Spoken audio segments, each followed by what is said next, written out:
आप सोच रहे होंगे कि मैंने यह घड़ी क्यों लगाई। तो मैं बताता हूँ कि मैंने यह घड़ी क्यों लगाई। मैं इस घड़ी के माध्यम से आपको समय का महत्व समझाना चाहता हूँ। समय समय वह बलवान वस्तु है जो राजा को रंक और रंक को राजा बना सकती है। समय का महत्व क्या होता है उससे पूछो जिसकी 1 मिनट देर से पहुँचने पर उसकी गाड़ी छूट जाती है। उस विद्यार्थी से पूछो जिसके 1 मिनट लेट परीक्षा हॉल में पहुंचने पर उसे परीक्षा से बाहर कर दिया जाता है। समय की कीमत उस मरीज के घर वालों से पूछो जिसके डॉक्टर को 1 मिनट लेट पहुंचने पर उस मरीज की जान चली जाती है। आज का मेरा पूरा वीडियो समय के महत्व पर आधारित है, जिसे मैंने एक कहानी के रूप में बनाया है। तो आप भी समय के महत्व को जानना चाहते हैं तो वीडियो को पूरा देखें, तो वीडियो को लाइक करें और कमेंट बॉक्स में एक प्यारा सा कमेंट करें। तो करते हैं कहानी को शुरू। वन में स्थित एक आश्रम में एक ज्ञानी साधु रहते थे। ज्ञान प्राप्ति की लालसा में दूर दूर से छात्र उनके पास आया करते थे और उनके सानिध्य में आश्रम में ही रहकर शिक्षा प्राप्त किया करते थे। आश्रम में रहकर शिक्षा प्राप्त करने वाले छात्रों में से एक छात्र बहुत आलसी था। उसे समय व्यर्थ गंवाने और आज का काम कल पर टालने की बुरी आदत थी।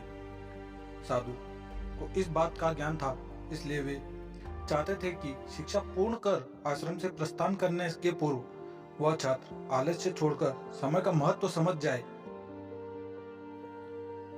इसी उद्देश्य से एक दिन संध्या काल में उन्होंने उस आलसी छात्र को अपने पास बुलाया और उसे एक पत्थर देते हुए कहा, पुत्र, यह कोई सामान्य पत्थर नहीं है, बल्कि पारस पत्थर है।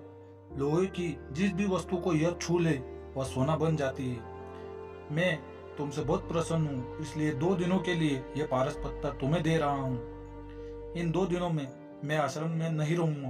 मैं पड़ोस के गांव में रहने वाले अपने एक मित्र के घर जा रहा हूँ। जब वापस आऊंगा तब तुमसे ये पारस पत्थर ले लूंगा। उसके पहले जितना छात्र को पारस पत्थर देकर साधु अपने मित्र के गांव चले गए। इधर छात्र अपने हाथ में पारस पत्थर देखकर बड़ा प्रसन्न हुआ। उसने सोचा कि इसके द्वारा तो मैं इतना सोना बना लूंगा कि मुझे जीवन भर काम करने की आवश्यकता नहीं रहेगी और मैं अपना जीवन व्यतीत कर पाऊंगा। उसके पास 2 दिन थे। उसने सोचा कि अभी तो पूरे 2 दिन शेष है। ऐसा करता हूँ कि एक दिन आराम करता हूँ, अगला पूरा दिन सोना बनाता रहूंगा।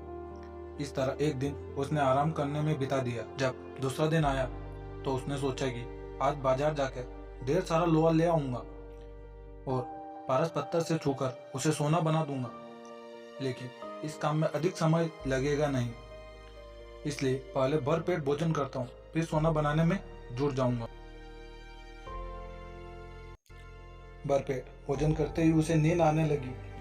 ऐसे में उसने सोचा कि अभी मेरे पास शाम तक का समय है, कुछ देर सो लेता हूँ। जागने के बाद सोना बनाने का काम कर लूंगा। फिर क्या, वह गहरी नींद में सो गया। जब उसकी नींद खुली तो सूर्यास्त हो चुका था और 2 दिन का समय पूरा हो चुका था। साधु आश्रम में लौट आए थे और उसके सामने खड़े थे। साधु ने कहा, पुत्र, सूर्यास्त के साथ ही 2 दिन पूरे हो चुके हैं, तुम मुझे वह पारस पत्थर वापस कर दो। छात्र क्या करता, आलस के कारण उसने अमूल्य समय व्यर्थ गंवा दिया था और साथ ही धन कमाने का शुभ अवसर भी। उसे अपनी गलती का एहसास हो चुका था और समय का महत्व भी समझ आ गया। वह पछताने लगा। उसने उसी क्षण निश्चय किया कि अब से वह कभी भी आलस नहीं करेगा।